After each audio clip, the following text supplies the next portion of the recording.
الحمد لوليه والصلاة والسلام على نبيه أما بعد فأعوذ بالله من الشيطان الرجيم بسم الله الرحمن الرحيم رب اشرح لي صدري ويسر لي أمري واحلل عقدة من لساني يفقهوا قولي۔ میرے نہایت ہی واجب الاحترام سامعین کرام، آج اللہ رب العزت کے فضل و کرم سے ہم سورہ جمعہ کا دوسرا رکوع جو ہے سمجھنے کی سعادت حاصل کریں گے۔ پہلے ہم اس کے الفاظ کے معانی جو ہے وہ جان لیتے ہیں۔ افعال میں پہلا جو فعل استعمال ہوا آمنو، ایمان لائے وہ سب، جمع کا ہے ایمان لائے وہ سب، they have believed۔ نو دیا، آذان ہو، پکارا جائے۔ یہاں خاص طور پہ جمعہ کی آذان کا ذکر ہے کہ جب جمعہ کے لیے ندا دی جائے، آذان دی جائے، when call is made۔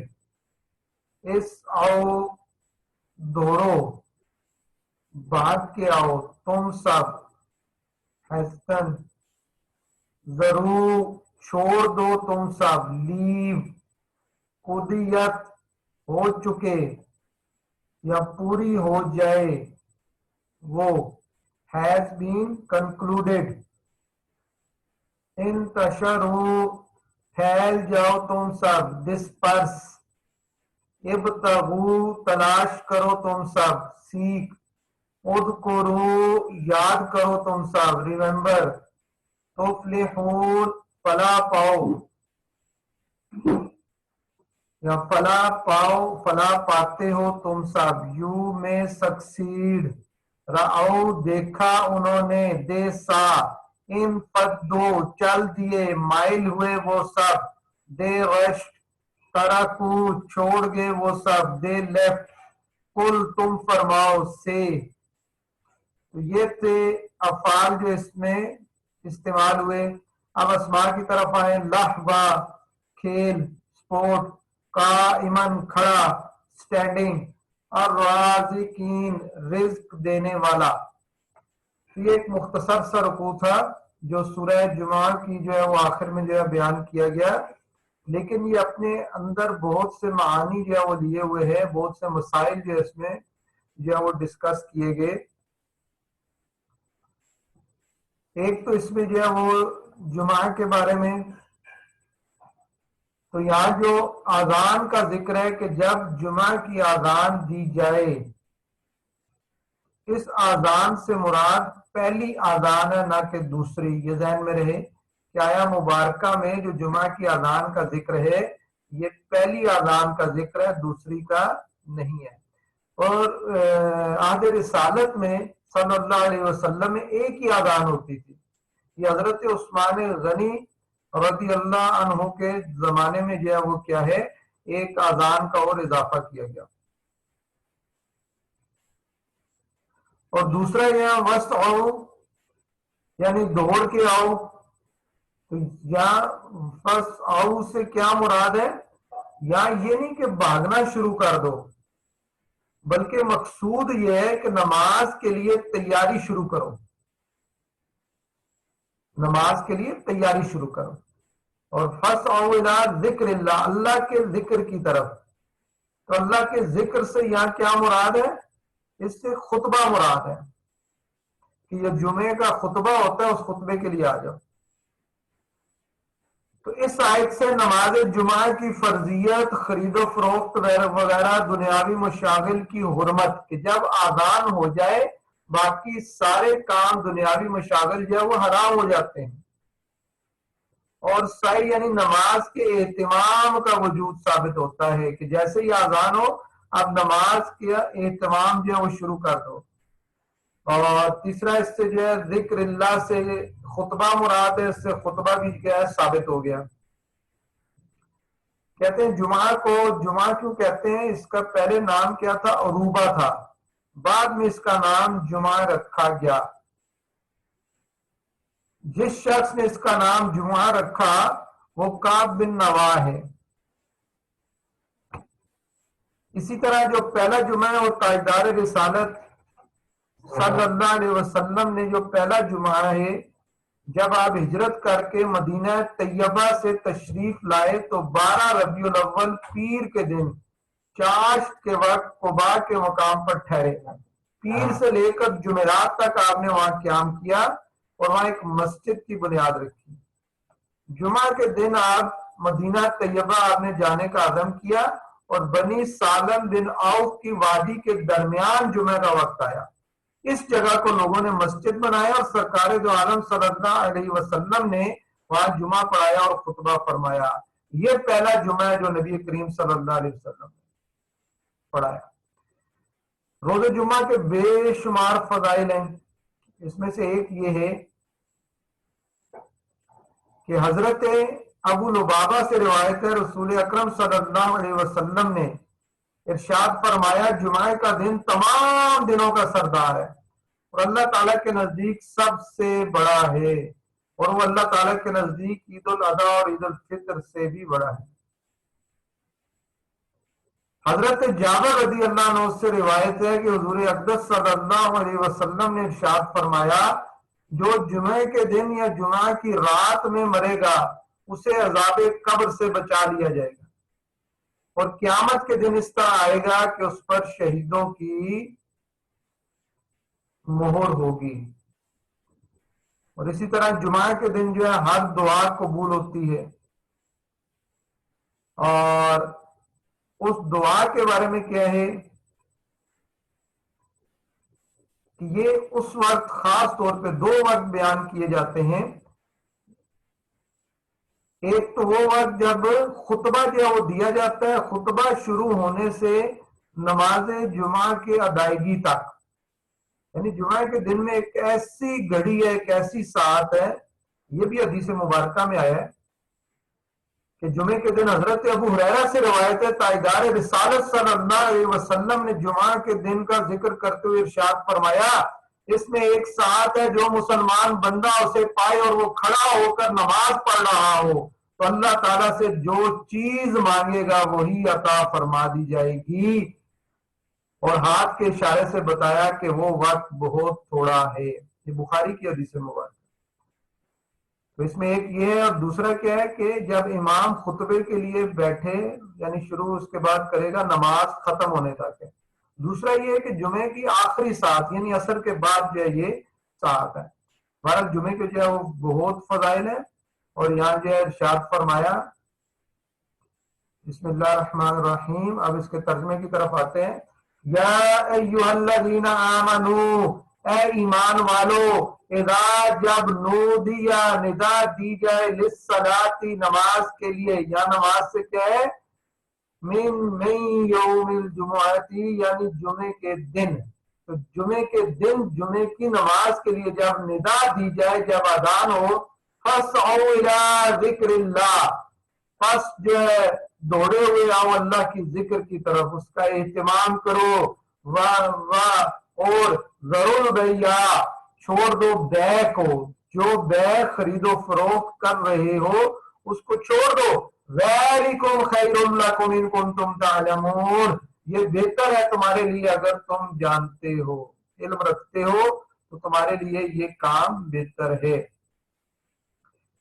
پھر اس کے بعد کیا فرمایا فَإِذَا قُضِيَتِ الصَّلَاةُ، اور جب جو ہے مکمل ہو جائے نماز، پوری ہو جائے نماز، فَانْتَشِرُوا، تو پھیل جاؤ تم فِي الْأَرْضِ، زمین میں، جب یہ مکمل ہو جائے تو تم زمین میں کیا کرو پھیل جاؤ، وَابْتَغُوا مِنْ فَضْلِ اللَّهِ، اور تلاش کرو تم اللہ کے فضل کو، وَاذْكُرُوا اللَّهَ كَثِيرًا، اور ذکر کرو اللہ کا بہت زیادہ۔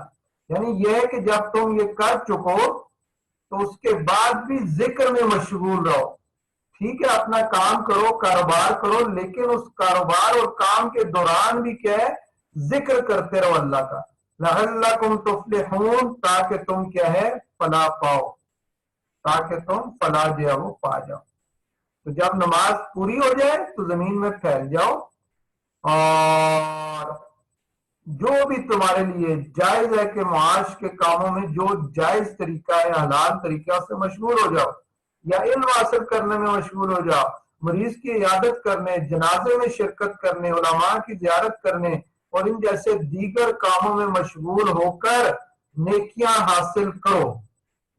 مطلب یہ سارے کام اس میں آ جاتے ہیں، لیکن کیا ہے کہ جو بھی کام کرو، جمعہ کا دن بڑی فضیلت کا ہے، ہر وقت یہ ذکر کرتے رہو، وَاذْكُرُوا اللَّهَ كَثِيرًا، اس کا مطلب یہ ہے کہ اللہ کا بہت زیادہ ذکر کرتے رہو، ذکر میں مشغول رہو، اور نماز کے علاوہ بھی ہر حال میں اللہ کو یاد کیا کرو تاکہ تمہیں کامیابی جو ہے وہ نصیب ہو۔ اور دیکھیں یار، اس وقت جب اذان ہو جائے اور نماز ادا ہو جائے، اس کے درمیان خرید و فروخت اور ہر قسم کا کام، جو بھی بے ہے، جو ذکر اللہ سے یعنی اس وقت نماز پڑھنے سے روکے، وہ اس وقت حرام ہے، جسے مکروہ تحریمی کہتے ہیں، منع ہے یہ، اب ایسا کوئی بھی کام اس وقت انسان نہیں کر سکتا۔ اس کے بعد فرمایا وَإِذَا